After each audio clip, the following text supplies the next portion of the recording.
Hey guys, I'm Sai, and welcome to episode number 15 of the Danny Batten Fight Show, only on ACEcast Nation.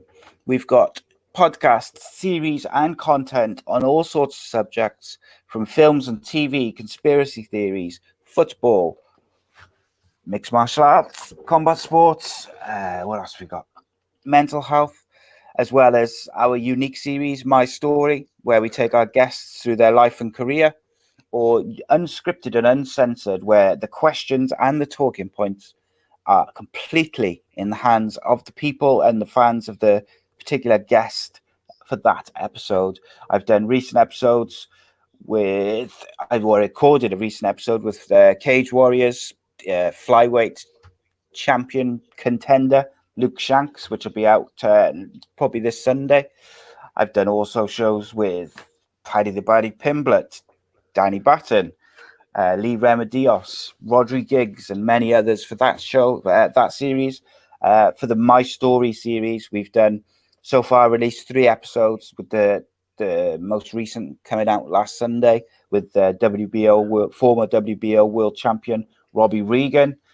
Previous episodes before that was with former Wales international Rhys Weston and controversial England cricketer Mr. Chris Lewis. So check them out. All of our shows are available video format if that's what you prefer. youtube.com/ACEpodcastNation. Please subscribe, as that's the best, most effective way to support the channel. And you can find the audio versions of everything at all the usual podcast and radio apps. So today I'm going to be joined in just a second by Mr. Danny Batten, former Cage Warriors champion, MMA legend, and we're going to talk UFC 3. We're going to talk Joe Calzaghe versus Roy Jones Jr. and the nearly 1.5 hours of Royce Gracie versus, I can't pronounce his first name, Sakuraba from Pride 2000, which was an absolute war. And it's very interesting to watch, even if maybe the levels not quite up to what we're used to seeing in current day MMA. But I'm looking forward to getting back on the boxing train as well. So yes, joining me, Mr. Danny Batten. Welcome, my friend. How are you? Hey, you're right, Si. I'm all doing good. I hope you're doing just as well. Yes, not too bad at all. It's almost becoming normality now, isn't it? Just this lockdown business, which is scary, I suppose, in itself, that it's becoming the norm. Yeah, but I bet you everyone's gardens are looking better than they've ever looked, because we've all got time to tend to them, haven't we? Yeah, that's it. Clean houses, clean gardens, clean cars, everything. It's a strange situation, I suppose. But well, what did you make of our classic combat sports viewing this week overall? Not really enjoyed it. I used to be really heavily into boxing anyway, so I enjoyed watching the boxing. And UFC, this wasn't the best UFC that we've seen. I preferred the other previous 2 that we have seen previous. But it had the single best fight that I liked on there, the one with Chemo and Royce. I think that was had the single best fight that I've seen out of the first 3 UFCs. But overall, it was the poorest event. Yeah, it was weird one with all the alternates and the standard and just a bit of everything. Yeah. So here's a question for you. Obviously, up to the Chemo fight, Royce Gracie had looked pretty much unstoppable. And then Chemo took him very, very close before he was tapped out to an armbar. Do you think that's where the kind of aura around Royce Gracie changed in that fight, even though he still won? I think for the first time it had given people hope and probably the realization that he was just only human. I think that he had destroyed everyone so convincingly, previous to that fight. There was still that stigma that he was going to do the same no matter who he was up against, and he hadn't had much cage time at all in the entirety leading up to Chemo. So yeah, I do think they started to realize that Royce was well beatable. especially Yeah, being well, it's open weight still, and he's not a big guy. yeah. Well, as I said to you, actually, obviously the one where he goes out of the tournament, he looks absolutely as if he's going to pass out. Whereas, Yes. obviously this was in, I think it was 94, September Yeah. 9th, 94. Obviously in the year 2000, he fought Sakuraba, and they went an hour and a half, and he didn't even look as tired as he did from a 4-minute round with Yeah. Kiba. So it's Yeah. interesting. Yeah. How I put that down. gone. There's a reason behind that, pretty much, and you've got to remember the UFCs were pretty much all they had to go on regards to experience, and each fighter knowing that had to go through rounds, try to get the fights done as quick as possible, and I think that's why you saw Royce gas, because he was really trying to rush with a big, strong guy that, although he wasn't well versed on the ground, he was aware of what Royce had up his sleeve, and I think that made Royce sort of sprint with Kimo. Whereas with Sakuraba, it's a very, very slow. Sakuraba did it with Hoyler, a very, very slow pace. It wasn't such a rush. There was waiting opportunities, and very, very different. So there's a lot more evolution. It happened many, many years after UFC 1, 2, and 3. Indeed, yeah. It's very interesting to watch. And I think in that Royce Gracie fight, you saw that even the Gracies tried to change the way they fought. They were clearly aware that MMA was changing, because you Yes, saw a lot of like high kicks, trips, low that's right. kicks, Yes, strikes. He did a bit of boxing. That's something you hadn't seen yeah, in all the UFCs we've watched so far. In this current run of watching the classic ones. But yeah, we'll spin back to that just before we go into the Joe Calzaghe and Roy Jones Jr. fight from 2008.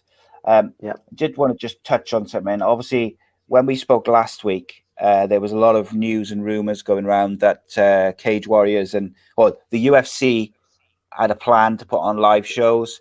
Dana White had basically, they were describing it as a private island. And then there was a rumor which kind of piggybacked onto the back of that, where Graham Boylan said that Cage Warriors would have provisions to put on a show. I would assume, because UFC has obviously got that deal with Cage Warriors for Fight Pass for the shows. I would assume that it was the similar, if not the yeah, same place, so that they could put, they want content for Fight Pass, don't they? So it would make sense that they would help yeah, Cage Warriors put shows on. Only for a couple of days later for it to all fall apart, because the top executives from Disney and ESPN stepped in and told Dana to basically stand down. They don't, it's not a good look, etc. And it's interesting, isn't it? Because I understand why Dana White wants to put on those live shows. Apart from, I'm not talking necessarily about TV rights and all the different things, which obviously would be beneficial to him in terms of putting on live shows. Obviously, that's better for him.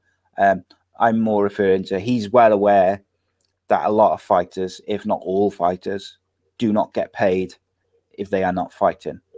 right, Not all fighters have got sponsorships with Reebok or Adidas or whoever.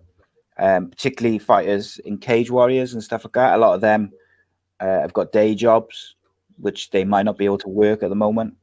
yeah, Or a lot of them, Luke Shanks mentioned in my interview with him that a lot of the Cage Warriors guys, they do like security at nightclubs and stuff like that, because it makes sense. It's easy. They can train and then they can go and work there late at night. But obviously, pubs, clubs, all closed, so they're not getting any money from that. Particularly when you look at someone like Luke Shanks, for instance, he went through a massive, like a 3-month fight camp, or however long it is, ready for a fight. His fight got called off, so he didn't get the win bonus, fight of the night, whatever you would get from the fight. And then he also can't work his security job.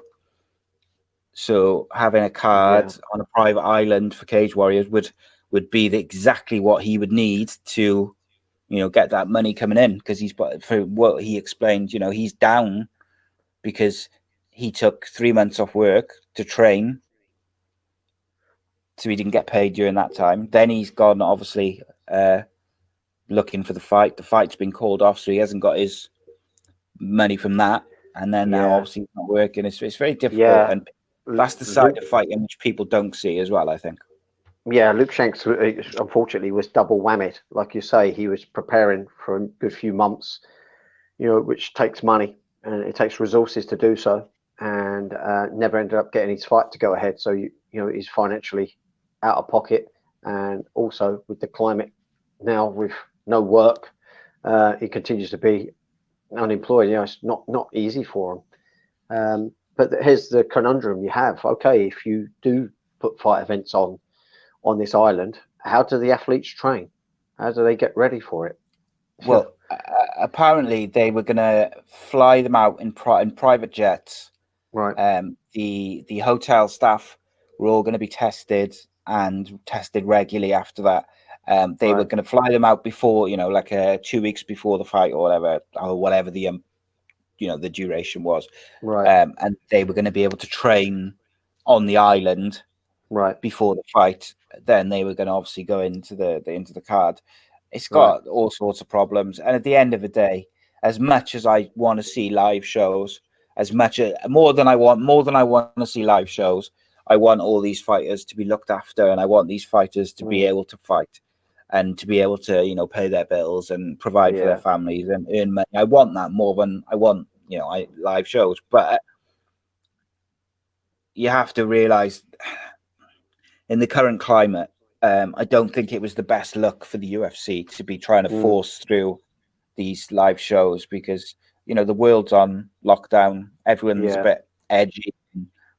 Maybe it's not the best idea at the moment. Yeah.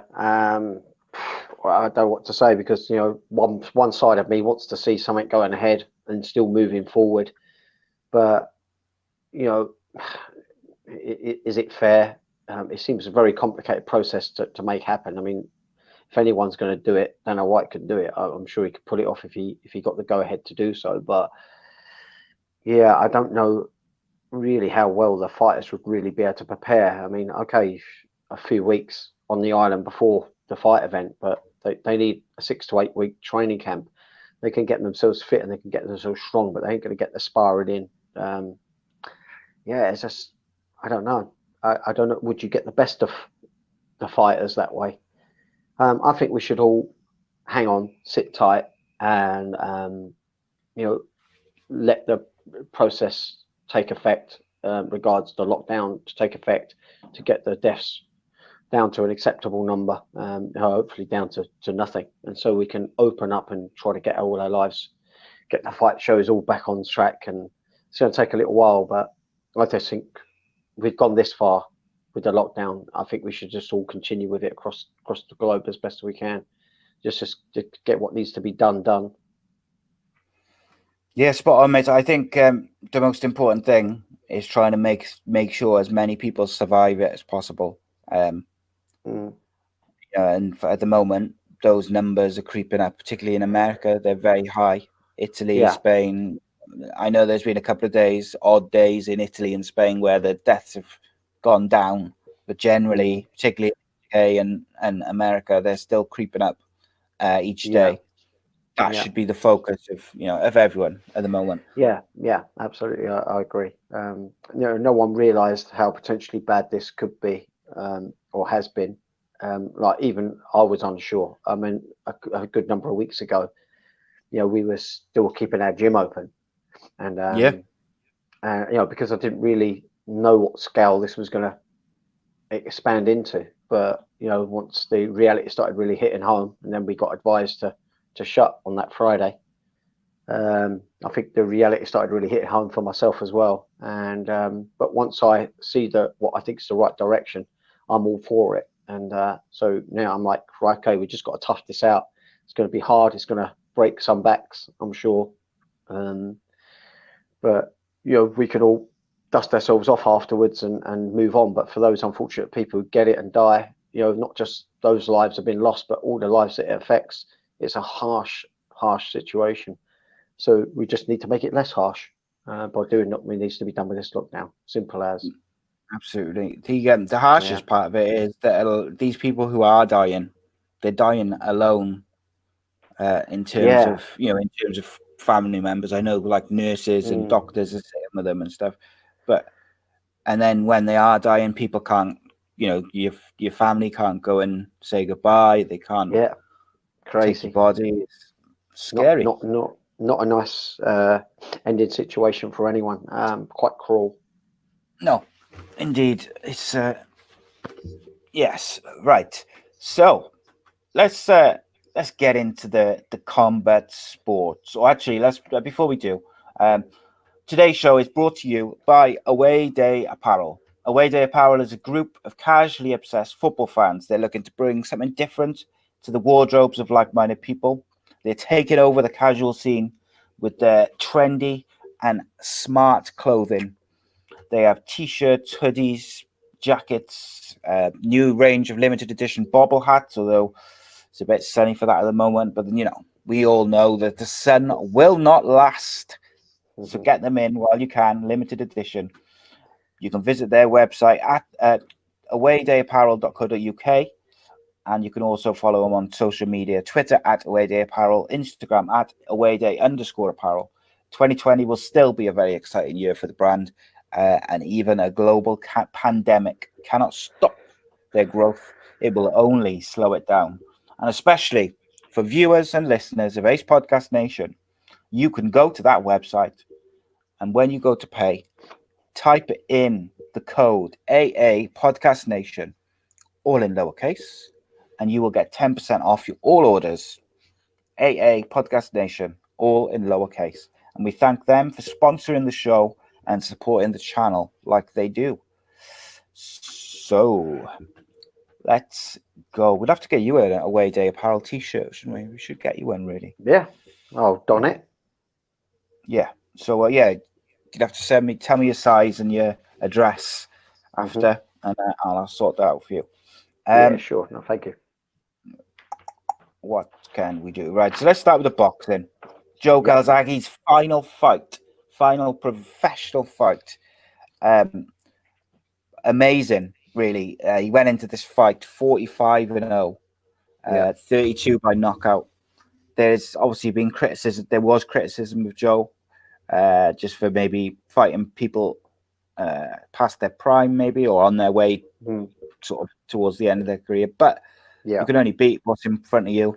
And Roy Jones Jr. was in by no means, coming to the end of his career in terms of, I think he went on to fight a fair few times after this. He is perfectly capable fighter, very, very good fighter. Yes. We obviously, it was in Madison Square Garden. We didn't know that this was going to be Joe Calzaghe's last fight at the time. He only announced it about 6 months later, I think, or maybe even a year later. Yeah. But tell me about, before we go into the fight, just tell me about Joe Calzaghe as a boxer generally, and also how difficult it is to go through your career and finish your career 46-0. Yeah, I mean that you don't really hear much about that, but that is so impressive. It really is. And yeah, I'm in the same spot. Don't criticize Joe Calzaghe for fighting these guys, unless slightly going past their absolute peak. But they were still very, very good boxers in their own right. Hopkins and Jones. But you can't take anything away from Joe Calzaghe. I mean, he predominantly just trained in Wales and with his dad. And that's what makes that even more impressive. The fact that, he really did it his own way. Didn't deviate from it. Didn't have any distractions. He'd run in the hills and mountains in Wales. And, kept himself very grounded at home base, literally home base, where he's from. And that's what makes this even more impressive. He didn't go trying to get his skill sets from different coaches and that. He just stuck true from start to finish. And that's really quite something. And as an actual boxing technician, he threw some really unorthodox looking hooks all the way through his career. Elbows really low, tight against the body, almost like slapping shots. Not quite how you would see, most other boxers box. That's what I initially said. But he'd come with a really good combination of being a southpaw, having extremely good cardio, and really high fight IQ. I think in combination, that's what made him so difficult. Just that incredible work rate, and he's so good at recovering from concussive shots. He shakes it off really quick. He don't seem to suffer, being rocked or dazed. He seems to recover very quickly. In fact, it seems to not, switch him on and make him come alive even more so. It just seems to make him a worse adversary when you hurt him. Yeah. Fight IQ, that's something which you've discussed a lot, over the 15 or so shows we've done. And it's funny enough, that came up again in my show with Luke, and it came up with my show with Tom Mearns. And they all said that that's something that you bring to the table as a coach, is your strategies and your fight IQ and the kind of psychological side of fighting, which maybe some coaches don't focus on as much. When you say like Joe Calzaghe's fight IQ is very impressive, what sort of things do you think make it so? As an example of that, so he got rocked very early in that first round, and then he started playing a really tight, smothering game. He started pressing Jones up against the ropes in the corner. So he just, so when someone else maybe get hurt, another boxer might get hurt, he might completely cover up or throw panic shots. He didn't do that. He just played really close, almost head to head, in a way where he's really effective, and Roy Jones just was not able to be effective. So he adapts to the circumstance. He just seems to have a really good sense of boxing, how his opponent wants him not to box. He looks like he makes it awkward for anyone and everyone that he goes up against. He's good. He's very aware of all the potential dangers. He's both keeps himself very safe, because he's only really been hurt in a few fights. I don't think he's been hurt too many times in the whole of his fight career. So he fights very safe, but also quite aggressively, not with concussive single shots, but aggressively with the multitude of strikes. I mean, it's his work ethic. It obviously comes in with incredible cardio, but I think part of that's down to the fact that he don't throw full mechanically wound up punches. He kind of peppers and pops his shots rather than bang and swing. Do you know what's interesting about that? Sorry to interrupt you, mate. I was just going to say, what's interesting about that is something which I noticed, like you mentioned a few minutes ago, about he seems like some of his shots are like slapping shots almost. And like you just said there, he tends to be peppering guys with shots rather than fully wound up big shots. Yeah, out of those 46 victories, he won by a knockout 32 times, which is an incredible statistic, that with that style, he's still KO'd 32 of 46. Yeah, okay, so you can look at this like your opponent's a big boulder. You've got two ways of going about it. Hit it with a sledgehammer, or you can go up to it with a hammer and chisel. Hammer and chisel still do the job, it just does it over a lot more impacts. And that's kind of like how he went about it. So, I'm not surprised he knocked people out, because, his shots become accumulative. So once you keep on peppering someone up, and he works the body a lot, particularly in this fight, once you become tired, your chin starts to drift up and it becomes more of an easy target. It don't take much to knock someone out once the chin starts drifting up, and it's a bit of exhaustion setting in because you can't ride the punch so well. And I think that's why his knockouts are so impressive overall, is because he literally just punched you into submission. I just think it was probably never really one single shot that ended it, but it was a single shot that was then followed up by another 8, 9, 10, 11 shots.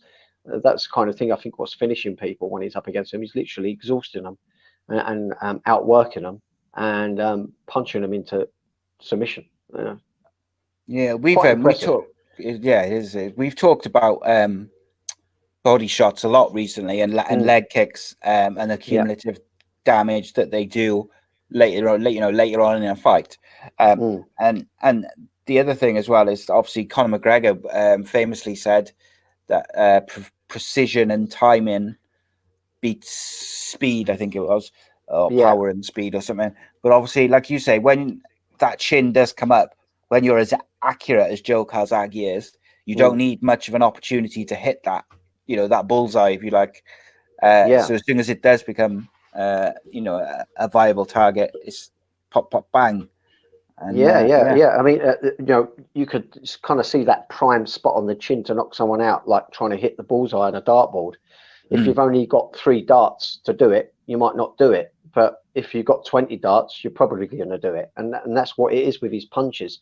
He's throwing so many of them per round that when the chin does drift up, he's got a good chance of landing on it several times with that accumulative amount of shots. And like I say, that accumulative amount of shots and hitting the body creates that exhaustion, the pressure.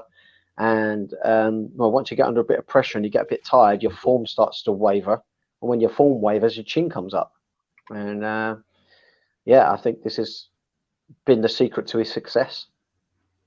Indeed. Okay, so rather than go through, obviously, all 12 rounds, blow by blow, I think we'll kind of just touch on each round. Yeah, skim through each round. I want to talk about it because our boxing kind of coverage has been well received. So I'd like to, really go into a bit of detail with it without going blow by blow for 12 rounds, because obviously a lot of people will have seen it before and stuff. So round number 1, Joe Calzaghe got knocked down in round number 1, which was a bit of a shocker. It was, and it's a little bit it was a little bit unclear. It's only when they did the slow-mo that you can actually see what happened. It actually wasn't even a legit it wasn't even a legit punch. And I don't know whether you was listening to the commentary, but it was extremely biased for Jones. The Americans love the one-sided commentary. And it was really quite bad. It was only from round 4 that they started to change tact and start calling the fight as it was. It was kind of a bit ugly, the commentary. I mean, if you wasn't watching the fight and you actually were listening to it old school, like through a radio, you would think there's a very, very different fight happening to what was really happening if you were there. Even in that first round, go on. Sorry, he did get knocked down, but I think he only got knocked down because it was the firm part of the wrist and forearm that caught him. I think that's the only reason he was rocked. I think if it landed with the point of the glove, it probably wouldn't have done so. I just think it's unfortunate. Yeah, I think so. And I think even though Joe got knocked down, he nailed some nice body shots, and he got his jab working early on. So it's almost deceptive when you read Joe Calzaghe got knocked down in the first round, because actually if you take that knockdown out because it was a forearm, Joe Calzaghe did a very, very good. He had good footwork. His jab was working, and he did have, when he got Jones into the corner, was hitting him nicely in the ribs with some big body shots.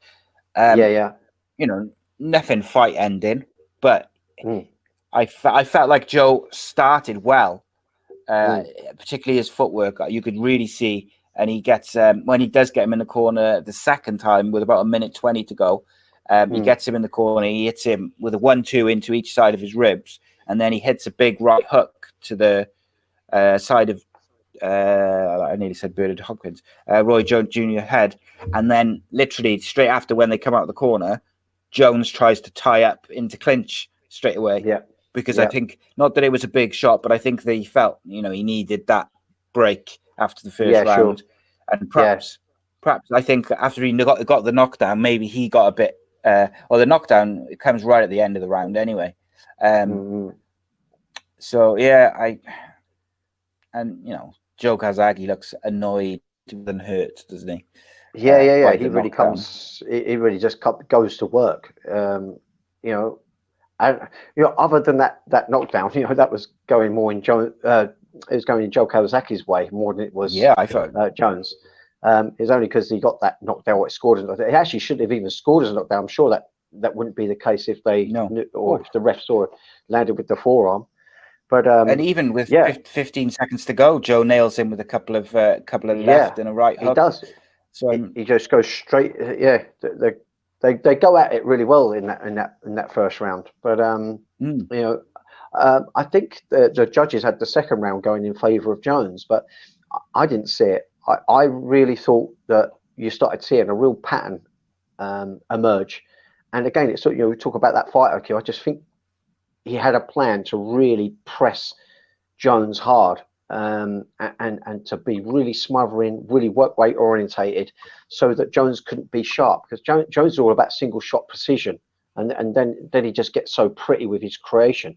He never allowed him space to be creative, and Jones worked his body from round one. I'm sorry, Joe Calzaghe worked Jones's body from round one, and the theme stayed throughout. He really did pepper him up. Nothing hugely concussive to the body, but it just constant shots to the body, and he would normally always work it from that corner or up against the ropes. He was able to push Jones back constantly.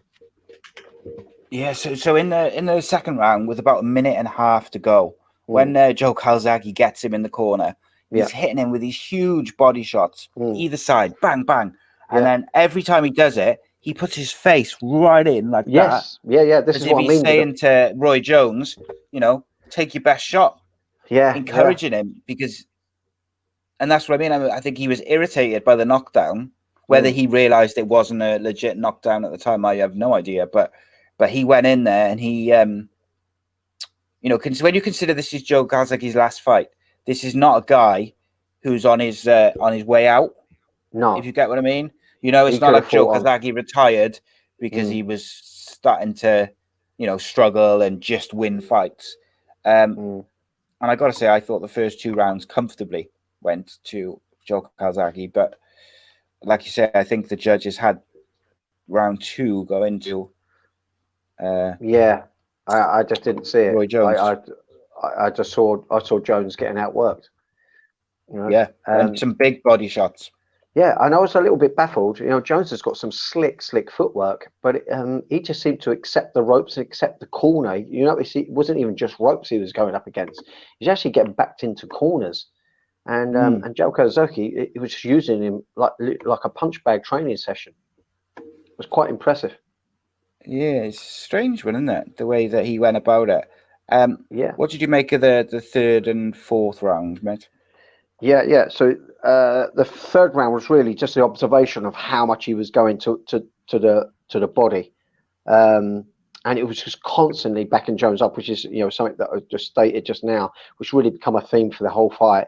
And there was an interesting statistic that the commentators pointed out that over the last two rounds, Joe Calzaghe landed 74 strikes to Jones's 27. Over those last two rounds, over that rounds 3 and 4. I mean, that's huge. That's not even remotely close, is it? No, not remotely close. And so you got to wonder why Jones weren't trying to meet him pace on pace. Was it those body shots hitting home? Did he have a little bit of a cardio issue going on? I don't know what it was. Or did he? We're not in there, but I do know what it's like going up against really good strikers. Whenever I do sparring, which ain't very often these days, with someone like Jordan. I mean, Jordan's a proper top level striker. It's not a comfortable experience with the range. You just know they've got good range, and so whether Jones was just feeling completely uncomfortable in there, because Joe Calzaghe was doing what Jones has done to so many other opponents. Literally, single shot them, pepper them up with flurries, and always play it safe. And that's what Joe Calzaghe was doing to Jones. I just think his footwork Jones was exceptional. Yeah, I think Jones was perhaps banking on Joe Calzaghe slowing up. And although that did happen with a couple of rounds, it was never slowing down enough for Jones to counterattack, because I think he already had a potential counterattack punched out of his ribs with the body shots. Do you think he was surprised with how with Joe Calzaghe's speed? Yes. Because I'm looking at the end of round 3 now, and the one thing, Roy Jones Jr. doesn't seem to be able to cope with the speed of thought, the speed of footwork, the speed of hands. Everything is just too quick. He's not able to do anything in time. Sure. And Joe Calzaghe, every time he lands like a couple of combinations, he puts his face right in like that, as if to say, "Come on, give me your best shot." And he just, Roy Jones Jr. looks a bit lost. Yeah, Roy Jones, what he's doing was he was quite upright when Kawasaki was going on him. He's going quite upright and almost leaning back. And of course, if you put your head forward into someone who's leaning back, it's hard for them to retract back again. You know where you're going to go with your head. So it kind of invades your space, it invades territory, and makes you stay leant back. So of course, if your head stooped forward and you're putting it underneath the face of your opponent and they're leaning back, they ain't got no power on their shots to counter, and you can carry on flowing your flurries. He knew by putting his head right in the face of Jones that he was going to be postured at a position to counter. And again, it goes down to that fight IQ. He knew what he was doing with that. It was done for a reason. And I think for someone of Roy Jones Jr.'s stature and his career and how successful he was, that must have been quite antagonizing, quite frustrating. He probably hasn't had many fighters do that sort of thing to him, in his face, absolutely, like that, and almost in a mocking way. Round 4, I thought Roy Jones Jr. did try and start moving his feet a bit quicker, but he still got, at the end of round 4, finishes with him trapped in the corner, taking these big body shots and jabs, and it looked like he was feeling out to go about the rest of the fight in a different way. But I think like that door got shut on him quite quick, and you're right. As the round progressed, Jones just found himself literally in the corner, and that corner, I'm surprised he didn't wear the canvas out. They ended up in that corner so much throughout the fight. It seemed to be the same corner he went back to. And like I said, I'll just go back to what I said. I'm really surprised he didn't use more footwork and try to play a little longer to try to get those single shots off. Because Jones is so sharp with those single shots. I think that's where he stood most chance of potentially starting something, a spark into a fire, with the chance of trying to nail Joe Calzaghe. But he got his work really crowded, partly because he gives himself no footwork options because he was in a corner. I mean, at least if you're just on some ropes, you can try and footwork off the ropes to try to reverse the situation. But when you're actually when you're in a corner, you can't circle it. You got to punch your way out. But you can only punch your way out if it's safe to do so. Joe Calzaghe was making it so it was hardly ever an opportunity in between the punches to get out without taking a barrage of shots. So when when he went to the corner like that, maybe he was wanting to go to the corner, try and shell up and try and conserve some energy, try and go on a counter attack. But Joe Calzaghe worked that body so much. Like I say, I just felt like he was punching any potential counter out from his ribs, out from his lungs. So moving into the 5th round, the start of the 5th round, the minute and a half of the 5th round is astounding to me because, like you say, at the end of the 4th, I thought, maybe Roy Jones Jr. is going to change his game plan a little bit here. He seems to be trying to move a bit quicker. Maybe he's going to try and alter something. And then the first minute and a half of the 5th round, Joe Calzaghe hits 3 or 4 jabs with his left and right jabs, just using the distance, pushes him right back into that corner again. Hits him with a barrage of body shots, then hits him with a load of headshots. Then, as Roy Jones Jr. kind of circles out of the corner, Calzaghe takes him into the other corner, does the same thing. Load of body shots. And I was thinking, well, they're going to do? They're going to go from corner to corner, and he's just going to take these shots. He took some massive body shots in this fight. I got to say, he took some real big shots. But to me, I'm on my screen now. There's 40 seconds left of the 5th round, and there's no way to me that any of these rounds have gone to Roy Jones Jr. No, absolutely. Now, bearing in mind that, so if I'm watching this live, sorry, mate, again. If I was watching this live, it's a 12-round fight, and Joe Calzaghe's won 5 rounds already. So if this is a split decision, someone's got to tell me that one of these judges is telling me that Roy Jones Jr. is going to win the next 7 rounds. Yeah. I mean, yeah, because that's just absolutely ludicrous. It's not going to happen, is it? No, not at all. Not at all. Yeah, to me, these rounds are not even close. You just never really seen Jones hurt. That's the thing. But he was nevertheless having a boxing demo put on him. Yeah, Jose, he just was not doing anything singularly concussive to knock him out. So you've got to try and give it to Jones, really. Cumulatively, though. Yeah, to receive the amount of blows he did. And he had a nasty cut over his eye as well. I think did that come in round 5, actually? I can't remember when he received the cut. Yeah. That cut looked quite troublesome. It was really running into his eye. But, never really showed that he was ever really wobbled, and he never really winced at the body shots. Clearly, the body shots must have been having some kind of effect on him, because he really didn't throw that many shots as I know that he has thrown in previous fights. So they must have been having an effect on him, but he really rode out the punishment really quite well. But that's not going to win you a fight. Looking at it, being impressed at how well he soaked it up. Yeah, you could take a punch, but and where's the bell goes in round 5, Joe Calzaghe literally puts his face right up to Roy Jones Jr.'s face and laughs in his face, because that's how confident he's feeling. He's just in his mind, he's just won 5 rounds clearly. Yeah, and he's almost saying, is this what you've got? Because if this is all you've got, I'm going to cruise this. Unfortunately, we had the American judges in the Madison Square Garden. You just never know. And I think even a split decision was a bit, what can we say, ropey maybe. But absolutely. So let's go. You tell me about round 6 and 7. Did anything change? Yeah, round 6, just saw more of the same thing.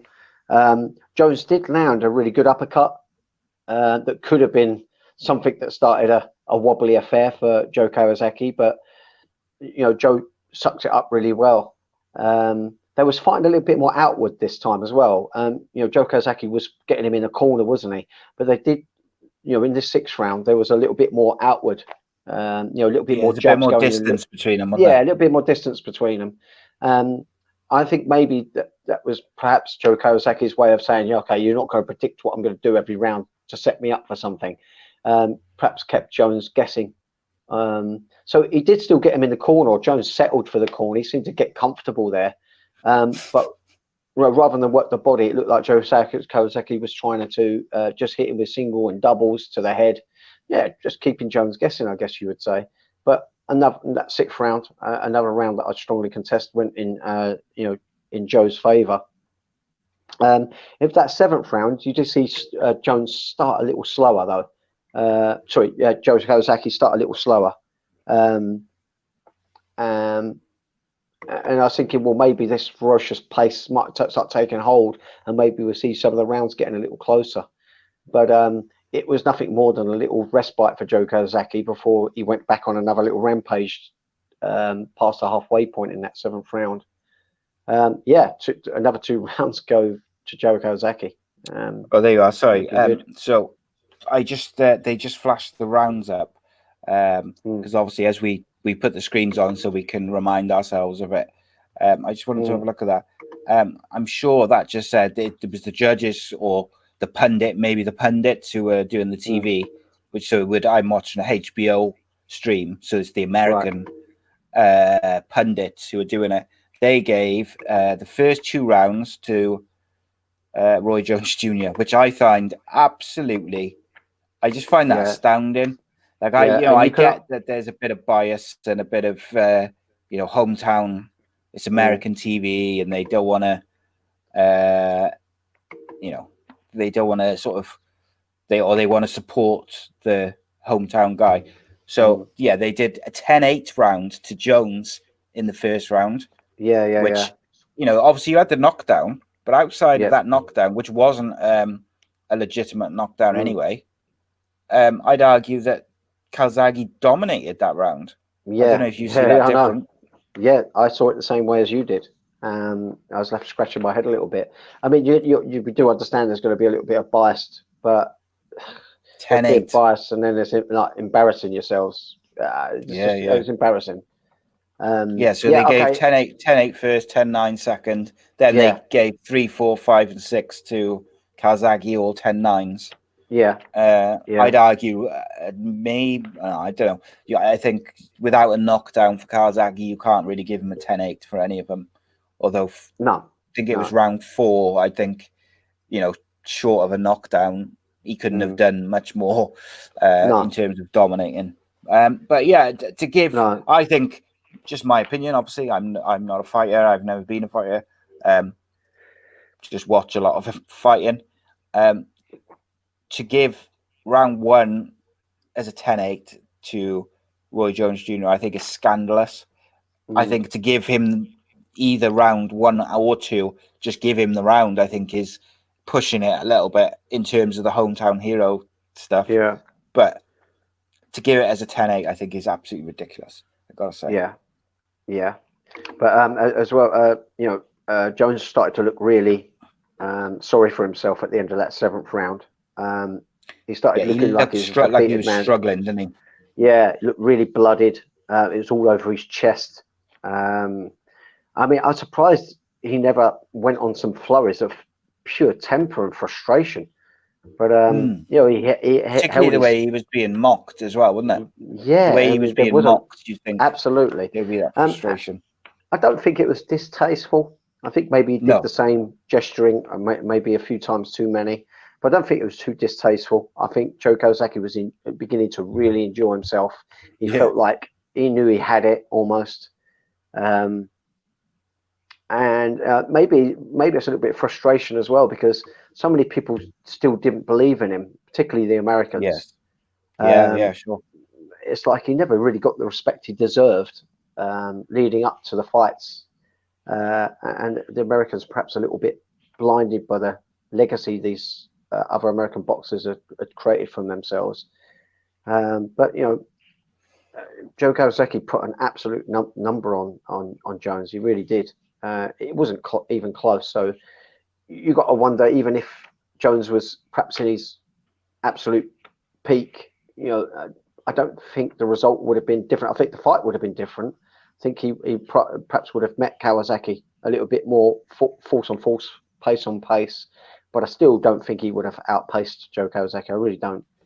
No, and I think maybe you're onto something there in terms of the lack of respect that was shown to Joe Calzaghe in the pre-fight stuff, and just the Americans generally. They seem to like not give him the respect that he was due for his record, and maybe the kind of the cockiness or the mocking of Roy Jones Jr. was a bit of more directed at the pundits, the American Absolutely. media, and things like that to say, all right, then this is your big guy, and I'm taking him apart.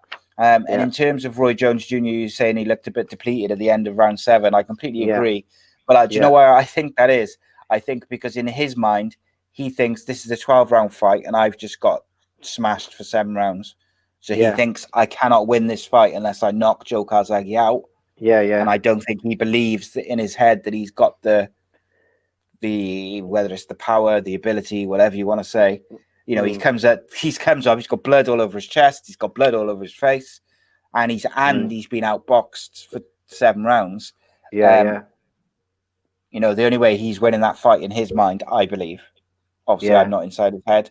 I think that's why he looks so depleted. I don't know what you think about that. All right, just before you answer that, Joe Calzaghe landed in round 7, 210 punches through round 7. Joe Calzaghe landed 210, thrown 560. Roy Jones Jr. landed 98, thrown 273. So the difference, the landed punches, the difference is 110, 112. In terms of thrown, the difference is nearly 300 punches. I mean, that's just massive. If you just looked at those statistics on their own, 287 more punches he's threw. Yeah, I mean that's to behold, and I mean Jones is an absolute legend in his own guy. right. Yeah, top level guy, and to do that to him is, this is what I mean with Joe Calzaghe. I don't feel like he ever really got the respect he deserves, even in his retirement. I mean that's pretty special performance, and to do what he did to Bernard Hopkins, which is very, very similar, to be fair. I mean that's pretty amazing stuff. It really is. I should warn you, we've been asked to cover the Bernard Hopkins fight next week. So, I like that fight. We could be in for a double Joe Calzaghe, but I mean, no problem. I forgot. I got to be honest. I'm Welsh, and Joe Calzaghe is one of my all-time heroes. I forgot how incredible Joe Calzaghe was, and I watched this fight yesterday, and I watched it again now, and I can feel the hairs on the back of my neck standing up, as I haven't got the sound on, so I can't hear the roars of the crowd and the the oohs and the ahs. But what I can see is a boxing clinic. It's impressive. Impressive all round, really is. So round 8, mate. What did you make of that? Yeah. What have we got down here? So this was another round where I see Joe come out a little slower than he would previous. And I think he was just trying to do it so that he could perhaps go on a little flurry, maybe to look to put Jones away. And I kind of do think that may have been his game plan with this round 8. He was a little bit slower, but around about that halfway point, he started to go on a rampage again and seemed to really go into him. And I think maybe that was the tact, really, was maybe to get a little bit of breather, start trying to work it hard towards the end of the round to really consolidate the round, to take another round, and to maybe see whether he could break Jones. But Jones, like I said, really, he took the body shots really well. He had a split eye. He was taking the head shots, never really looked concussed, and just sucking it up some more. But just an observation really that Joe Calzaghe was having to take out a little bit more time out with those massive flurries with a portion of the first round. Yeah, I mean, Roy Jones Jr.'s eye is bleeding all over the shop. The first minute and a half of the 8th round, Joe Calzaghe, jab. Roy Jones Jr. clinches up, referee breaks it, jab. And then it's that last sort of minute or so of the 8th round, you get Joe Calzaghe really pushing on to try and get a bit more meaningful shots. But I mean, that first minute, a minute and a half, maybe even 2 minutes, is almost like clockwork. It's like jab, clinch. Yeah. Referee breaks it it's just biding his time. I mean, it's one of the few times you never saw the ropes on Jones's back for that first minute and 15 in that round 8. But then he started to wind up the pace and started pushing him against the ropes a little bit more towards the latter part of the round. He went on a flurry. I think it was in the end of round 8. Didn't he go on a flurry? Yeah, the last 30 seconds. Minute, I think.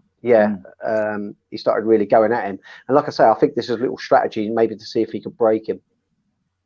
Well, with a minute and 15 left of the round 8, there's a point where the referee kind of breaks him up and Calzaghe hits him with a jab, and Roy Jones Jr. almost holds his arms. He holds his like he's got him right up like that, as if he did only for a split second, but he just looks a bit. I don't know. He might have just been off balance or something, Right. But he just looked. I don't want to use the term rabbit in a headlights because that sounds a bit disrespectful, but that was the instant thing I thought when I saw him with his arms up like that, as if he was didn't quite know where to go and what to do. I think the last 30 seconds he takes a pounding. I agree, and I think you're seeing that reaction. That's quite well observed by you there, because I observed it as well, and I think that's because the punches were now hurting. I think he'd been bashed about that much, and that cut was quite nasty. I mean, getting punched on the cut, I mean that must start stinging. He picked up that cut a few rounds before. A bit of adrenaline will see you by on that, but the adrenaline will wear off, and having that amount of glove touching on the cut time and time again, he's probably getting a little bit twitchy, knowing that every shot that lands hurts. Yeah, indeed. goes back to what we were saying before the fight, mate. What you were saying about how Joe Calzaghe just the body shots, the jab. It's just over and over and over again, over and over and over again, and he wears Yeah. it down and wears it down and busts you open, and then takes advantage of it. Obviously, fair play to Roy Jones Jr. that even when he got split open and he's bleeding all over the shop and he's taken a pounding in all 8 rounds, in my opinion, he's lost all 8 rounds. He's still going. He still takes it the full 12 rounds. He's still, really, he doesn't get stopped, doesn't get KO'd. And he deserves a lot of credit for that. Roy Jones Jr. is a exceptional fighter, one of the best ever, really.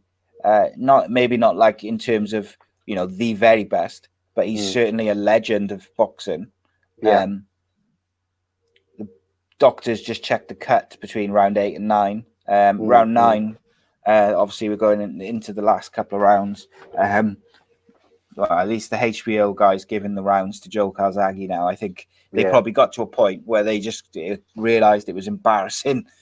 Yeah, absolutely. So they couldn't give him rounds on cards. But it does make you think about what if the judges were scoring it like that? That's how people get robbed of victories with judges, scorecards like that. And can you imagine if they'd given this fight to Roy Jones Jr. on the card at the end? Oh, yeah. I mean, boxing's already got a bit of a dodgy name with some of the decisions that have happened over the years. It never does the sport any good. It does have nothing more than frustrate the fans. And the fans are what uphold the whole reason why these athletes get paid so much money. You want to keep them happy by them at least having correct results coming out from fights. Okay, when they're close, you can argue. You can go either way, then, can't you? Yeah, but this kind of performance is not close at all. So one thing I noticed in round 9 is when Roy Jones Jr. clinching up, is Joe Calzaghe's punches in the clinch were getting through to the side of his head, whereas earlier on in the fight, they weren't. He was clinching him tight, and he had his arm up so that he wasn't allowing Calzaghe to hit those couple of punches before the referee breaks him. And I don't know whether that's a sign of tiredness, or that's a sign of just the overall cumulative damage, or a bit of everything. I think he was trying to protect himself from the body shots more and lowering the guard, lowering those upper arms to try and hide the ribs, and it was exposing his head to more shots. You can only argue really that it was that. I mean, when someone's throwing that amount of shots on you, a body vest will only protect you from a certain amount of bullets. There's going to be, a matter of shots before they eventually start penetrating. It's a little bit like that with Jones's guard. Yeah, he did have a nice tight guard, but they did start getting through. When there's that many coming at you, your defense is going to start to waver. Yeah, round 9, it very much feels like Calzaghe's stalking him.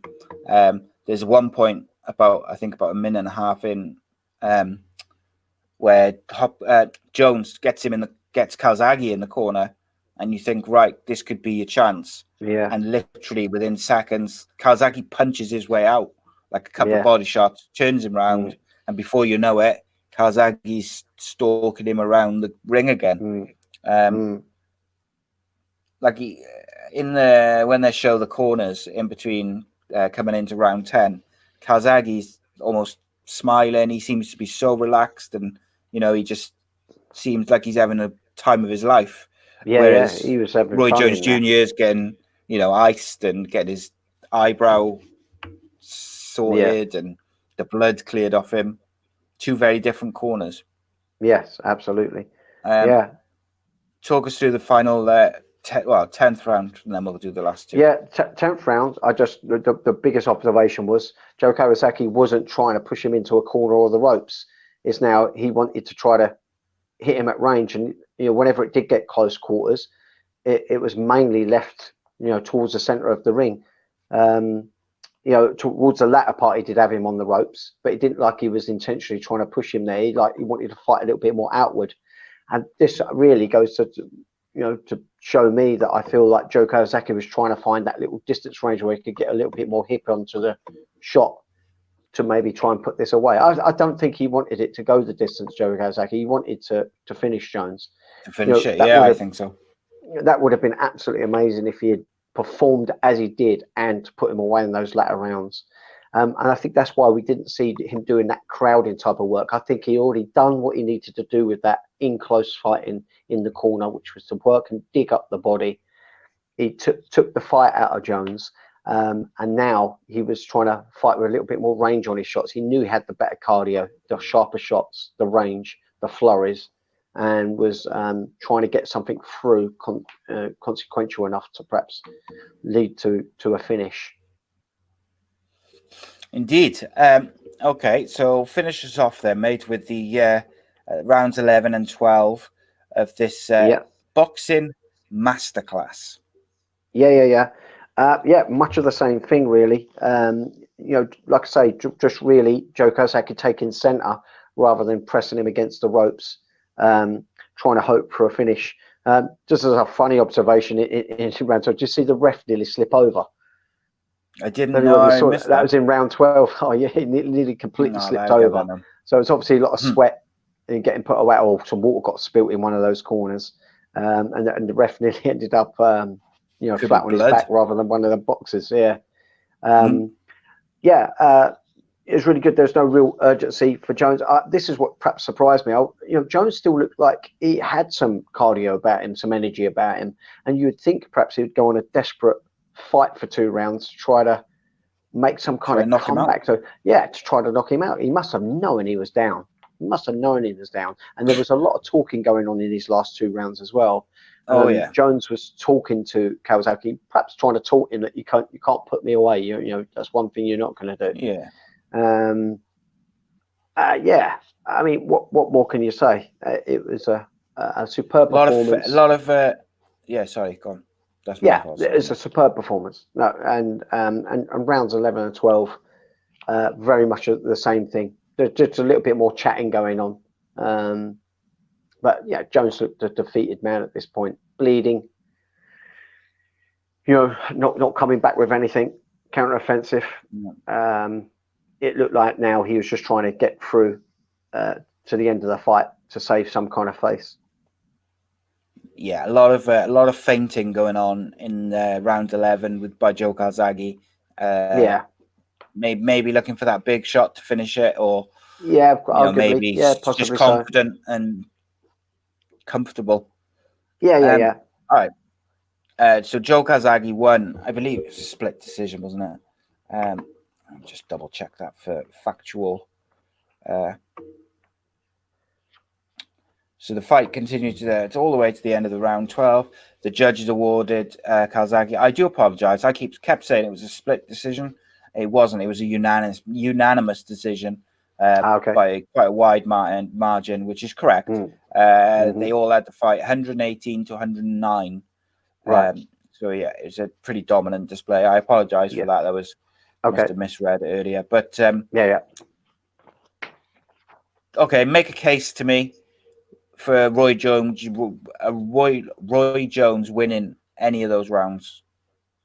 But really only the first one, if the judges score that as an official knockdown. But to me it was landed with the forearm.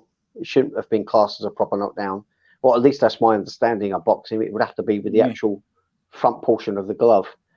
It was cuffed in the face with the forearm more than anything else, and the wrist. Take that away. I don't think he won any round. No, me neither. How many times do you see a 12-round fight, a title fight at that, go where the one boxer wins 12 rounds? I don't remember watching many fights where I've seen that. I gotta say. Normally, the other boxer will pick up a round here and there where they go for where they just think, I'm losing, I'm gonna just have a go. It just didn't happen. This ultimately proved to be Joe Calzaghe's final professional bout. He announced his retirement on the 5th of February 2009. I was gutted. Yeah, I gotta say, if you're gonna go out on top, he couldn't have been much more dominant, or he couldn't have been any higher really. But Carl Froch, of course, challenged him just before his retirement, and I think for a couple of years he was trying to, goad him out of retirement. Which would have been a big fight for British boxing fans, but I've got to say, I think Joe Calzaghe takes that. What do you think? Yeah, I totally agree. I think as long as Joe Calzaghe was still in some form of training, if that fight come up, I think it was going to go Joe's way. Yep. Joe Calzaghe, it was a difficult decision, but I've achieved everything that I wanted to achieve in boxing. I've been world champion for 11 years. I've got no other goals to go for, and that's why I'm calling it a day. And the fact is, the only way to go for him was down. Yeah, I mean, how many boxers do we see either make comebacks time and time again, or just don't leave the sport until their legacy's been tarnished in some way? So in that aspect, it's really nice to see a boxer make a solid decision and stick by it. As much as I was a bit gutted, because I used to love watching him box, and I wanted and thought that he was going to go to 50-0. I think that's what I thought maybe that was his goal, to be so close to it. But it wasn't about the numbers of wins. It was about him doing what he felt was enough to feel satisfied he'd done all that he can do. And maybe getting to 50-0 just wasn't part of the agenda for his goals. So I respect him for it totally. Amazing career.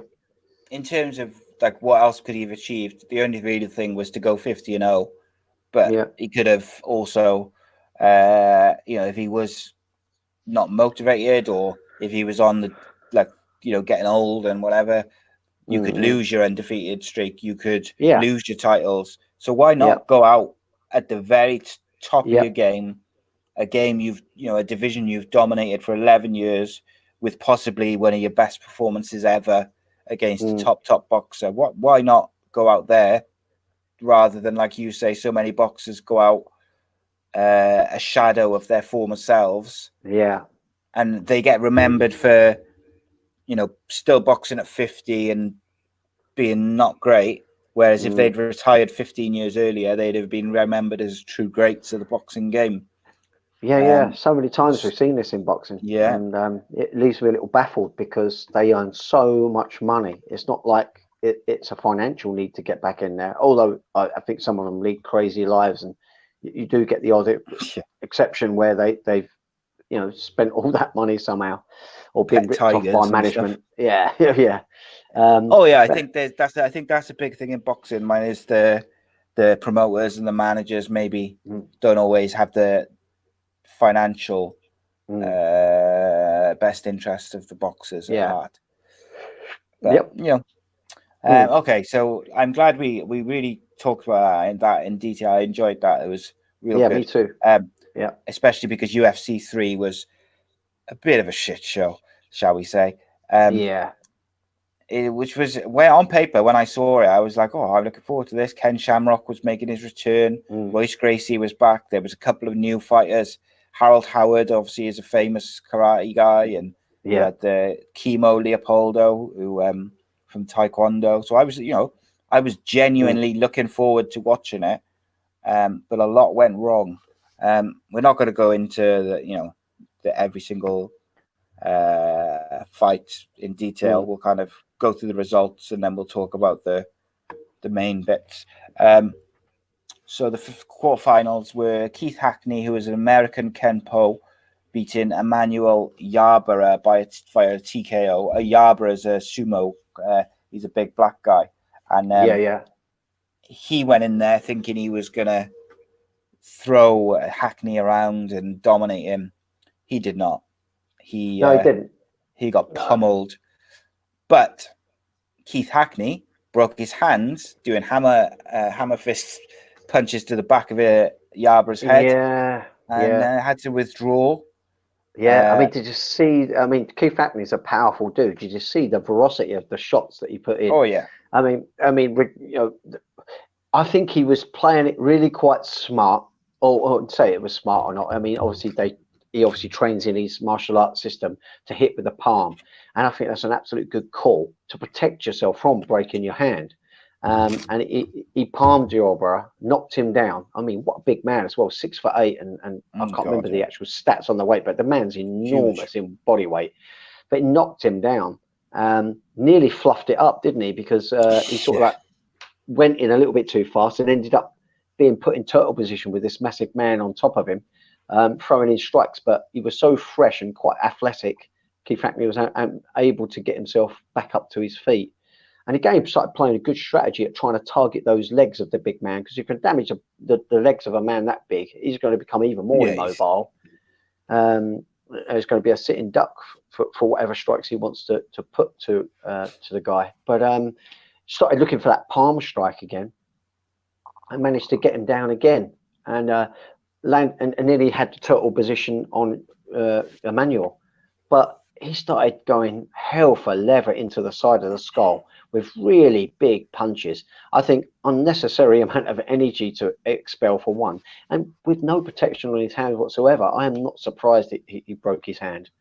I just think, what a crazy thing to use your palm on your feet to protect yourself from having a potential broken hand, to then close your fist and lump him up on the back of the skull.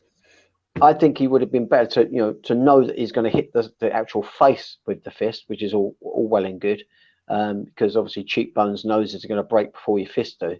But to skull him on the side of the head of a man that size, of course the skull's going to be thick and strong, and I'm not surprised his hand broke. So it was a little bit baffled, because he was targeting the legs really well, like he was trying to protect his attacking tools, but then goes and busts his hands in the ground scenario. But it was an impressive performance from Keith Hackney all the same. It was, I was disappointed, because I thought he would. I was interested to see how he would do against Ken Shamrock in the next round. Yeah, that would have been a good fight. I mean, you can argue that Ken was going to get it to the ground at some point, but it wouldn't have been completely straightforward. Clearly an athletic guy, and with a lot of energy to expel at any opportunity when he tastes blood. So the next quarterfinal was Ken Shamrock versus Christoph Leniger.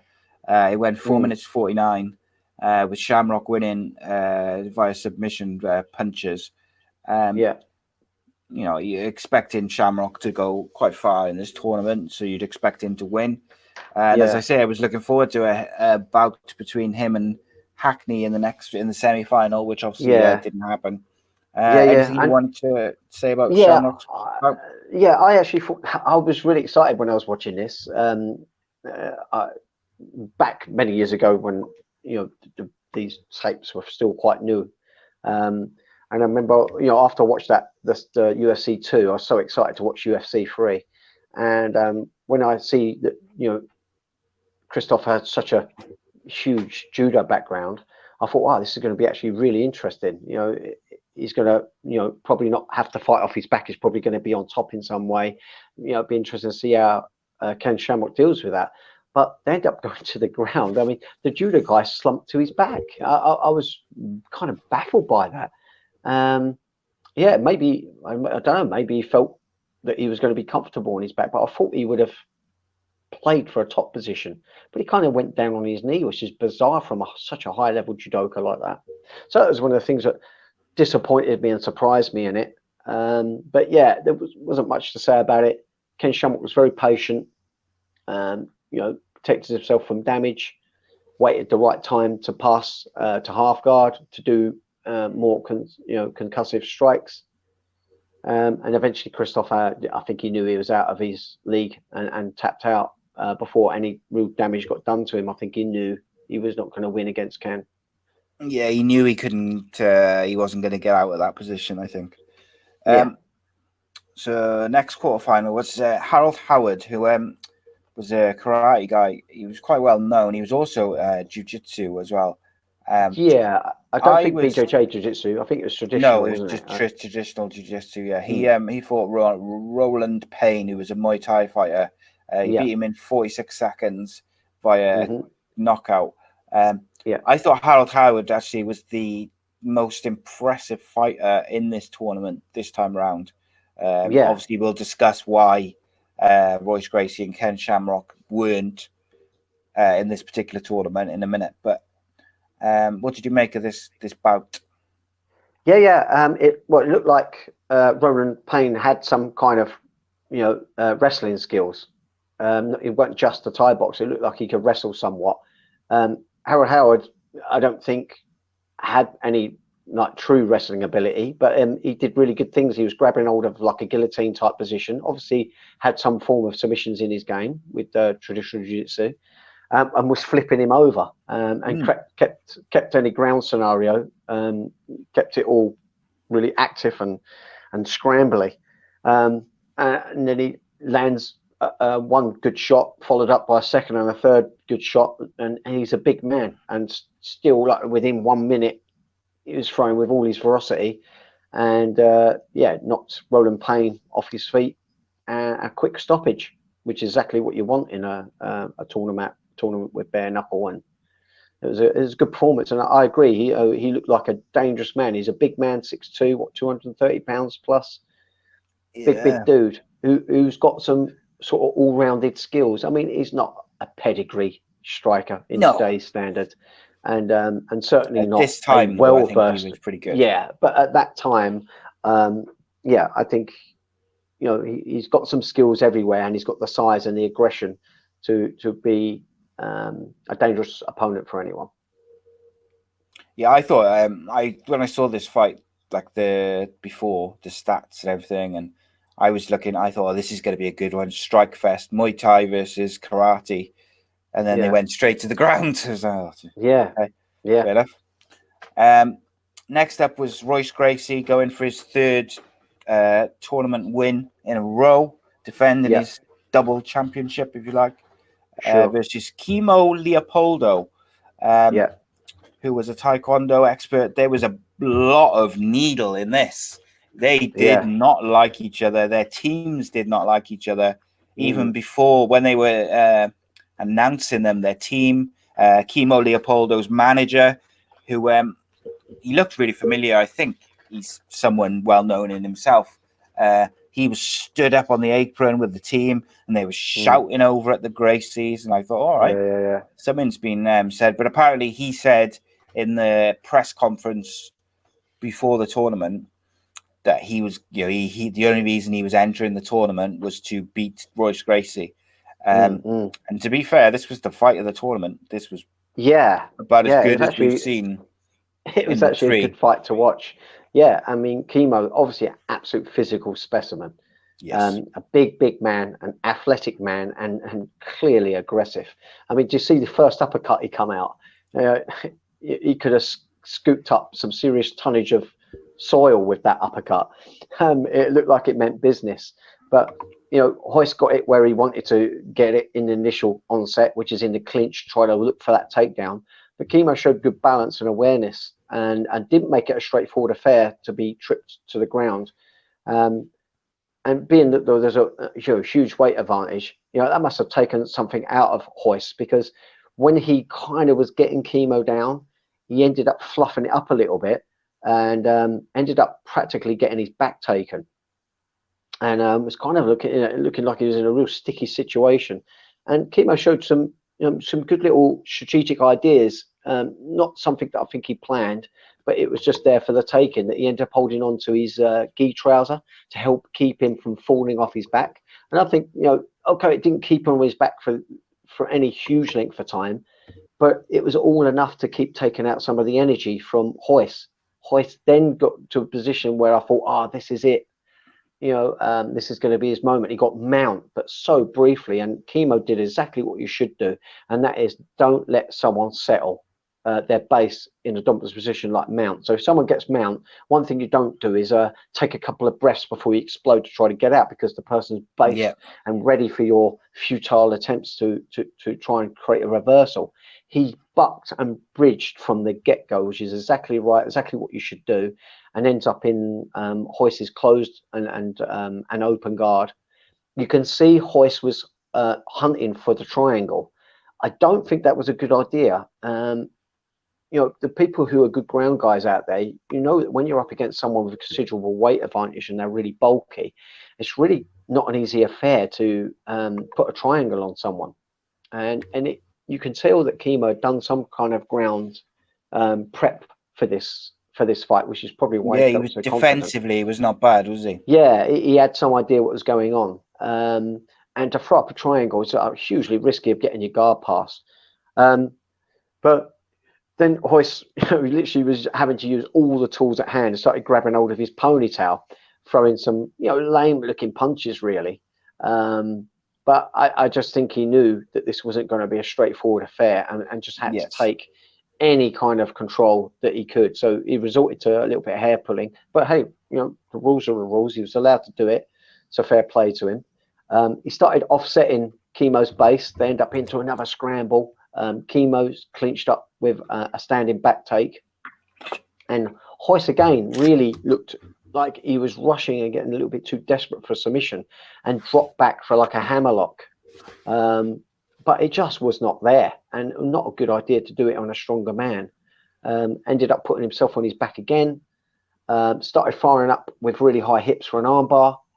Wasn't looking good initially, but I think fatigue had set in for Chemo, and ended up getting caught in a belly down armbar. And Chemo did a very, very laboured tap to the mat and looked absolutely done for. But I really think that took something out of Royce, that match.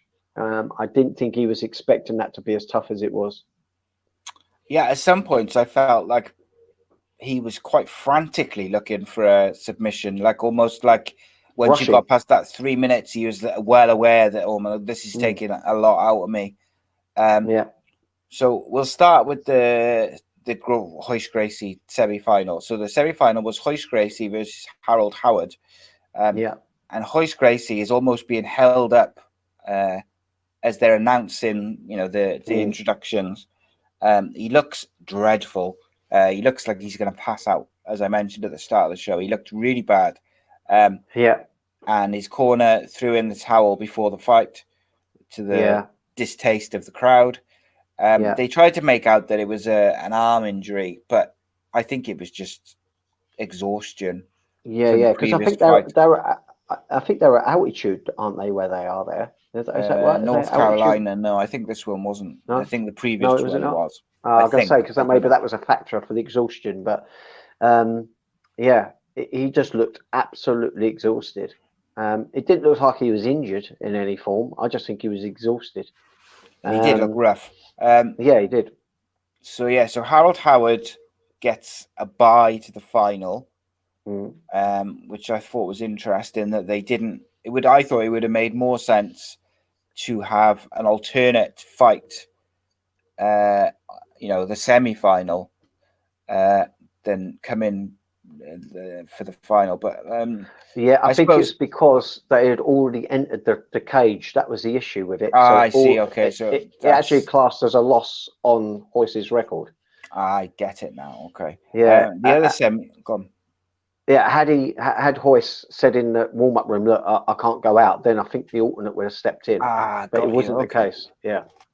The other semi-final was scheduled to be. Oh, it was Ken Shamrock versus Felix Mitchell, who was a stand-in for Keith Hackney, who had pulled out with a broken hand. Ken Shamrock beats him via submission, rear naked choke after 4 minutes 34, which is another long bout compared to what we had seen in these first three UFC title fights, tournament fights. So we had three fights in this tournament over 4 minutes. Yeah. I think Ken Shamrock was in two of them.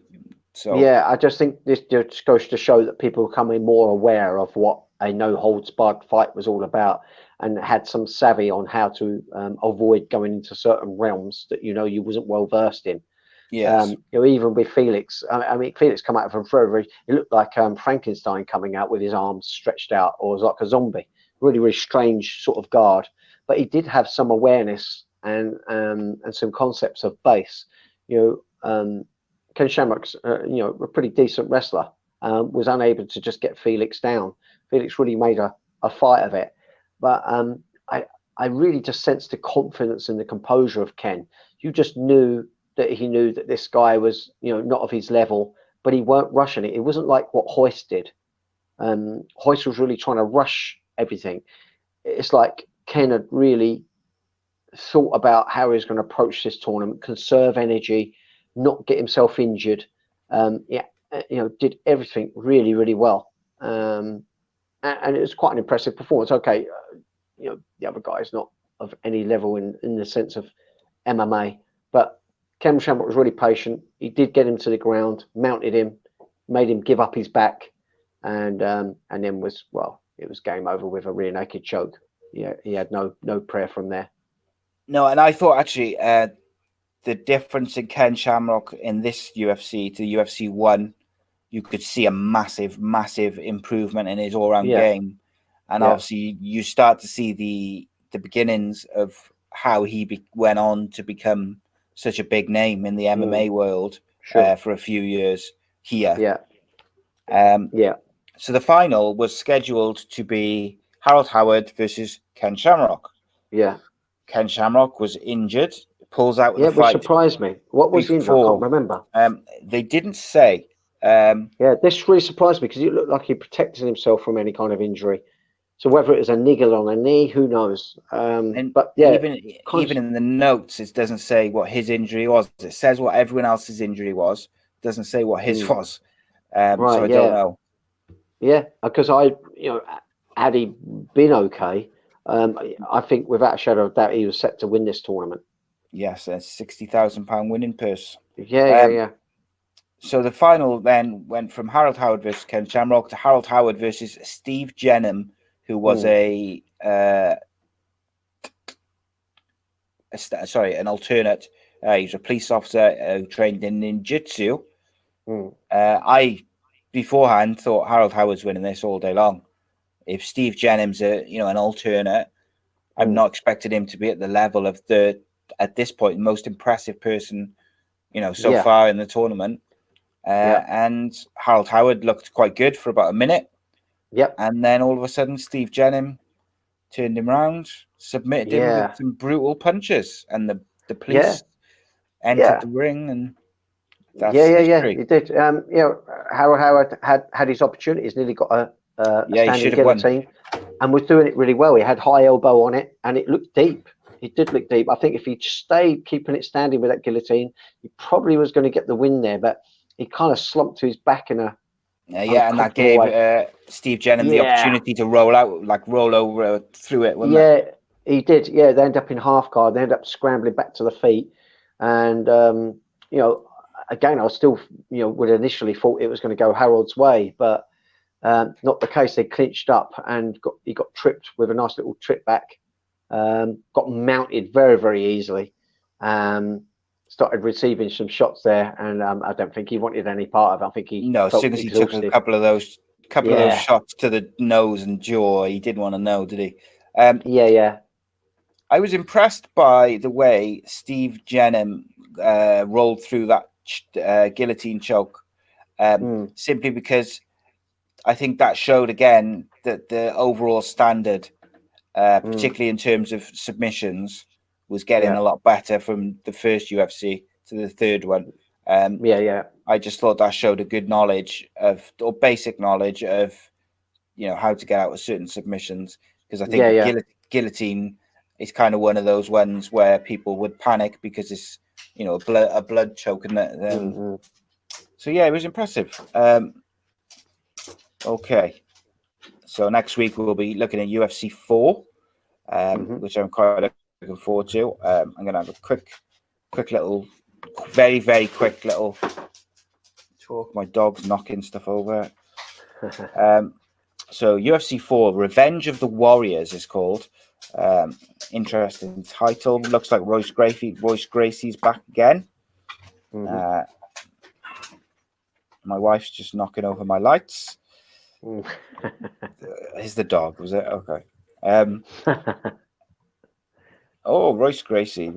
Dan Severn. So we got next week in UFC 4, Royce Gracie, Ron Van Cleef, Keith Hackney makes a return, Joe Sun. I think Joe Sun is the manager of Chemo, the one who was very vocal. So that'll be interesting to see how he gets on.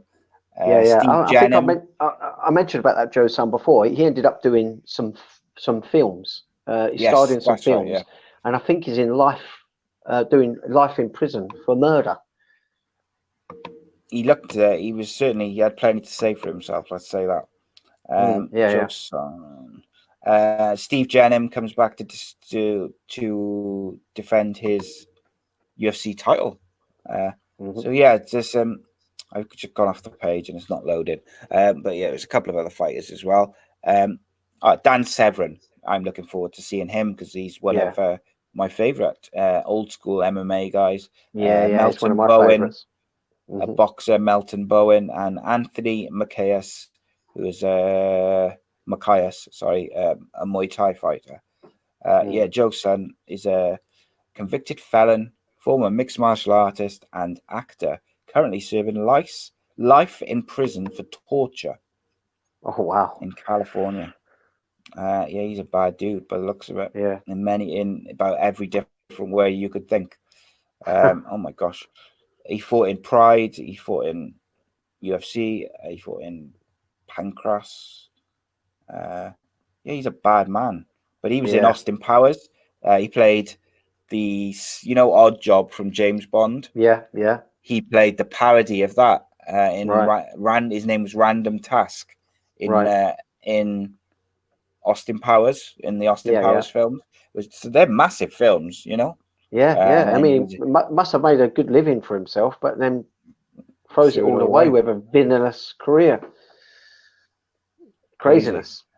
Yeah, he was in a couple of other like MMA films and like Blood Fist and stuff like that. And yeah, he's got like all sorts of convictions and stuff. Okay, so just to finish off, we're going to talk Royce Gracie versus Sakuraba from Pride 2000. I'm not looking to go into a massive amount of detail with this one. Just take us through the Yeah. main points. Obviously, it's an hour and a half long. One thing I Yeah. did want to touch on with you before we go into it. Royce Gracie, basically, he only agreed to take this fight if there were certain rules in place, which Yeah. I Yeah. find, and obviously Pride was so desperate for Royce Gracie to be on their show, they kind of gave in to his negotiations, Yeah. which was interesting. There was no time limit. There was no 15-minute rounds. There was no basically no rules. There was no groin shots allowed. It was an open weight, and he took a bit of criticism in Japan because they said that basically he tried to stilt the rules in his favor. Right. Yeah. Um, But I'm going to disagree slightly because okay. you know, I've got to train with Royce, like I've mentioned before, Yeah. and and we got to talk a fair bit after training and stuff like that. We were back at the other gym that we had. We had quite a nice coffee shop facilities there, and we got to hang out with him and stuff like that. And I've met him numerous times and chatting with him numerous times at Bellator events that he attends very often. And the way the Gracies see their jiu-jitsu, they see it very much as a self-defense. Okay. They don't see it like how we all see it in the modern day. We all see Brazilian Jiu-Jitsu as a sporting art. Yeah, of course, a very effective self-defense, but ultimately it's become a very, very sporting spectator sport. Yes. The Gracies don't see it like that. They see Gracie Jiu-Jitsu in its pure form, which is self-defense. And so I think that, for them to express what they feel is the true reason for their art, they have to have it as closely related to a street or war confrontation as possible, which I is to see. have no time limits, no weights, because that's the potential of the art. The design of the art is to learn about leverage to make a smaller man potentially overcome a bigger man. And with a no time limit, I think the whole strategy of a smaller man beating a bigger man is to tire a bigger man out using good technique, good strategy, and good strategy in place with no time limit is to be in a good position at all times, and when in a bad position, be in the best bad position you can be, which is a secondary position, which is at least closed guard. And I just think, initially what I saw from there was exactly what, Royce's principles are, to try and have as best position he could, which he did have. He had the standing back position, partly, I think, by choice by Sakuraba. I think Sakuraba was playing games a little bit, perhaps a little bit of mockery, to try and show that, hey, look, I can give up my back, and I don't respect what Royce can do from there. But Royce was initially winning the fight for the first 20 minutes, maybe even a half hour. Sakuraba did go balls out for a knee bar that looked like it was, fleetingly close at one point. But we've seen Royce get put in some horrendous submissions in the past and just not even flinch like he was going to quit. I really think this man will let things break and snap. I think he'd definitely go asleep before I just don't think he'd ever tap out. This is why I think the other Gracies know that, which is why you've only ever seen the tail get thrown in. This guy won't quit. And, getting to talk to the guy, he doesn't try to act like he's tough. But one thing he makes very, very clear, he is not into confrontation. He's not in it to quit. He really sticks strongly by his dad's moral compass. And I really respect him from that. I know, some people, don't see him as an outright legend as a fighter because he was incomplete, but hey, look, he put jiu-jitsu on the map for everyone. I would argue he put the UFC on the map, mate. I mean, and certainly they kickstarted it all. But I respect him for the fact that he really truly is courageous. The fight that he had against Matt Hughes, he got put in the arm bars, which were horrible, but he showed no quitting. And he's an absolute warrior, the guy is. He really is. But there's a chance of a knee bar. It never happened. Then it was the end of one of their 15-minute rounds. And again, you saw a lot of clinching up, a lot of patience from Sakuraba, not a lot getting on. Royce is not a great wrestler. And Sakuraba is a pretty good wrestler. He certainly knows what being a wrestler is all about. It was not easy for Royce to put him on the mat, and so you end up with these long durations standing. And I feel like the gi was going against Royce as well, because you get a couple of points where Sakuraba was breaking free and looking super dangerous with the strikes, but Royce would try and smother it. But I think, for Royce to try to get Sakuraba down, the gi just looked like it was hampering him. It was actually helping Sakuraba at times. But some of the strikes, some of the explosiveness from Sakuraba was quite frightful. He's got such horrible leg kicks. Bad dude. And, not the best boxing mechanics regards his reference point of guard. He don't hold his hands. But he throws, really sharp looking, dangerous strikes. I'm just zipping through because it was such a long fight. It does go to the ground. There was a guillotine opportunity, wasn't there? Royce had a half guard at the end of that second portion of the round, but nothing really materialized from there. But then it started to look like, Sakuraba is no longer going to play. He's going to start putting the pressure on Royce. And it started looking really more and more uncomfortable for Royce. It was clear that Royce was unable to get it to the ground. It looked like he was going to have to start striking it out. But the thing that impressed me again with Royce is that he did have some striking to his game. Clearly he knew that it was not just going to be a ground affair. And he had some reasonable looking kicks. I mean, he's quite a gangly man. So he's never going to look really pretty with his striking. But, he landed some all right looking leg kicks and was throwing some okay punches to try and get in the clinches. He tried to hit a couple of high kicks as well. He did. Just circling back to something you said about the gi. I felt the same because a couple of times he had Sakuraba in the clinch in the corner and it looked like he could progress or maybe get him in a trip to take him down to the floor.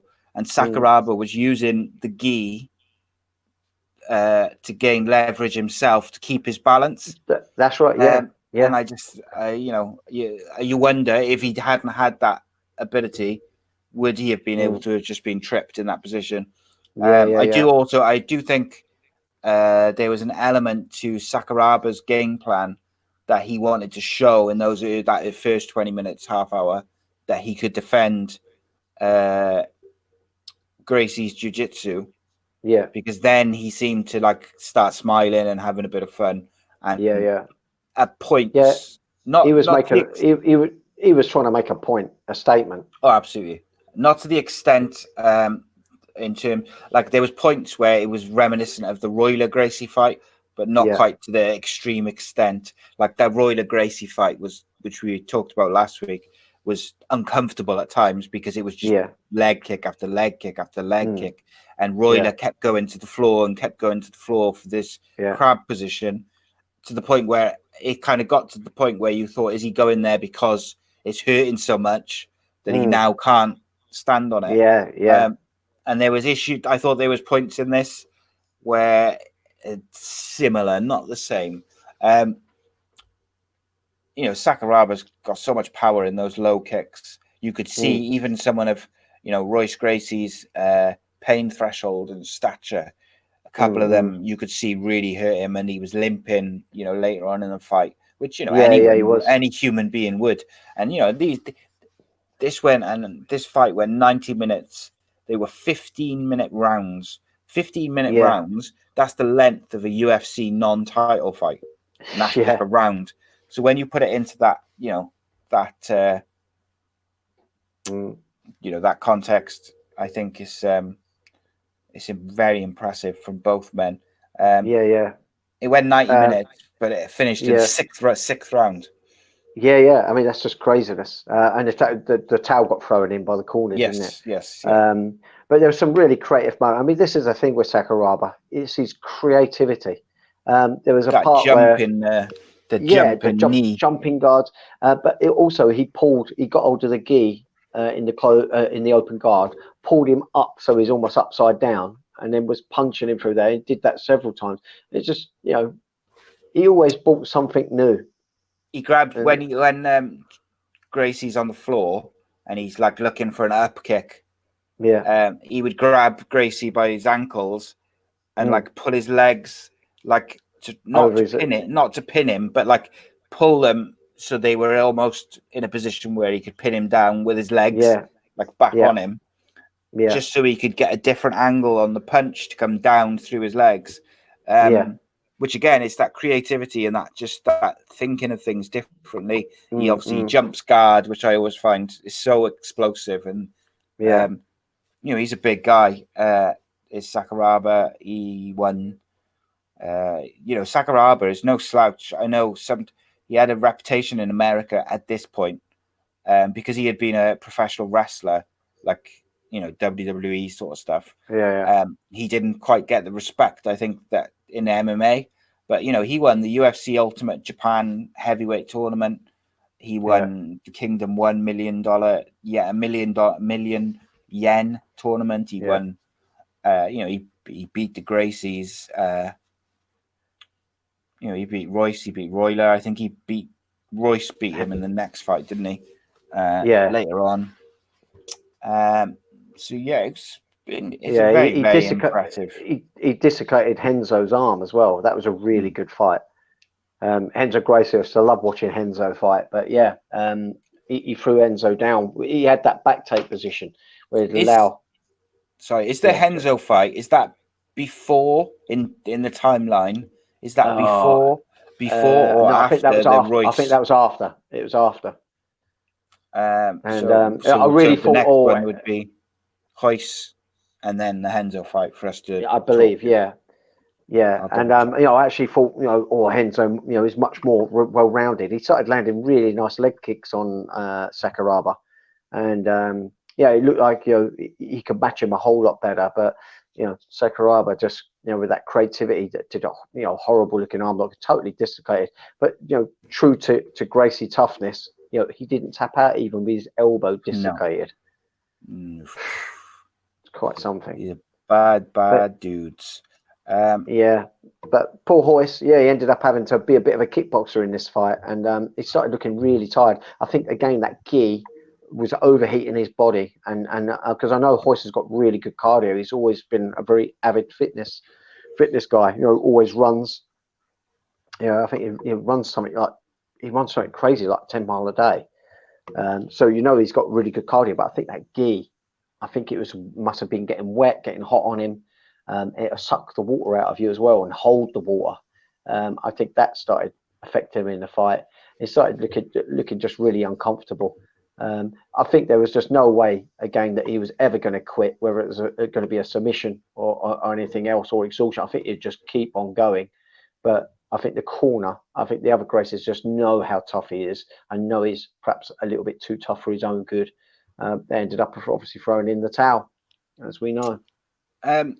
So here's a question for you. Obviously, in the UFC 3, which we just talked about, we discussed how we think that the reason they threw the towel in before the semi-final was because he was completely exhausted and he looked like he was going to pass out. That was from 1 4-minute bout. Now, that was, I think, 6 years earlier, maybe longer. Why is it that at that point in time, a 4-minute bout like that, which was back and forth, it was a close bout, exhausted him to that level, but then he went and fought for 90 minutes, granted with breaks in between rounds, but like you're talking a couple of minutes. Yeah, I don't know. It could leave you scratching your head a little bit. But look, we could surmise any circumstance and any situation that may have been there. Maybe he was under the weather. Maybe it could be anything. He could have had a cold or just started getting one on that day, and maybe that makes you feel deflated. I know sometimes when I'm training, I'll have a day where I'll just like, I don't know, I felt really exhausted today. My cardio just wasn't there. And then, over the next day or two, I'll end up with a stinking cold. Obviously, something was brewing in my body. Maybe just things weren't ticking on all cylinders for him on that day. Clearly, he can do it. I mean, for anyone to fight for an hour and a half. I mean, we do we do 5-5s on the ground, and then we do 5-5s in the cage. I must say, I don't do all of them anymore myself, quite that much. But for many years, that's what we were doing. And that's incredibly tiring, and that's pretty much an hour of activity. They did it for an hour and a half with spectators watching them, where they're going full bore. I mean, we're just merely sparring. I mean, they're going at it. So yeah, incredible for both athletes really to have performed that duration and that length of fighting. Amazing. Yeah, it's incredible. So I've just been checking the dates of the Gracie fight. So the Royce Gracie Sakuraba rematch was in 2007. Oh, wow, quite a long time after. Yeah, and the Renzo Gracie fight seems to have been from, just double checking now, 2000 at Pride 10. So next week we will do UFC 4, Renzo Gracie versus Sakuraba. Yep. And what was the other one I said? Joe Calzaghe versus Bernard Hopkins. Yes, good call. So I'll send you some. Well, if I can find them, I'll send you some links. Obviously, UFC 4 will be on the UFC Fight Pass in full, and the others I think are on YouTube. But yeah, I'll send you links if I find them. Guys, as well, I would say watch them yourselves and then use us as a post-fight show. I think it's a lot of fun. I've had a few people text me and say, they've been watching along, watching the fights, and then watching the card, and then watching our show afterwards, and they found it enjoyable. It gives them their combat sports fix as we're in this difficult time where we've got no live sport, let alone combat sports. We've got nothing, no football, no combat sports, nothing. So get involved, join us. We might do a little giveaway soon or a little competition.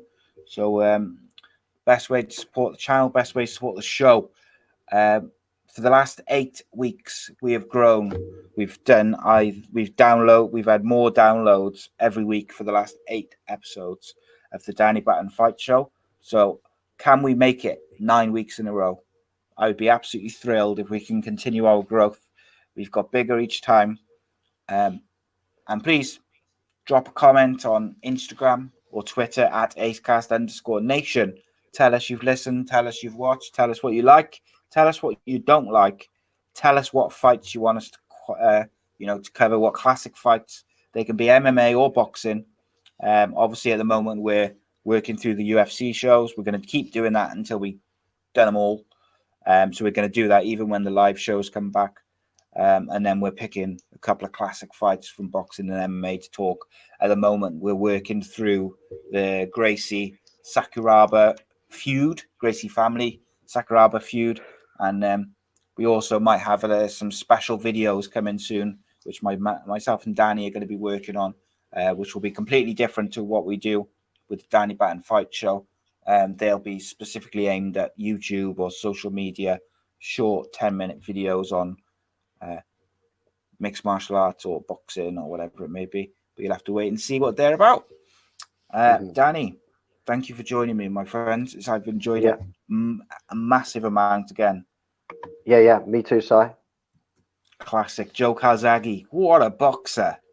Absolutely. Unbelievable. Legend. Put on a clinic. Guys, may I ask you a favor? Can you all go to youtube.com/AcePodcastNation? You need to be signed in with your Google account and subscribe. Just press the subscribe button, then click the bell. It's completely free, but it helps us out massively. If you can subscribe to the channel, click the bell, and then what happens when you click the bell is every time that we upload or we put a new episode up or we go live, you'll get a notification sent to your mobile device. And it just helps us go higher up in the search engines when people search MMA or Joe Calzaghe or different things on YouTube. Helps us go up. And if you want to be really, really kind, drop us some comments in the boxes below in the comments, either on YouTube or Instagram and that. And if you're feeling massively, massively generous, you can leave us a review on Apple Podcasts, formerly known as iTunes. Links below in the description. Thank you for watching. Thank you for listening. Danny, thank you. It's a late one for us, but not for the people. Next week, we'll watch another Joe Calzaghe masterclass. And it was Joe Calzaghe, one of the greatest ever. Defending champion, welcome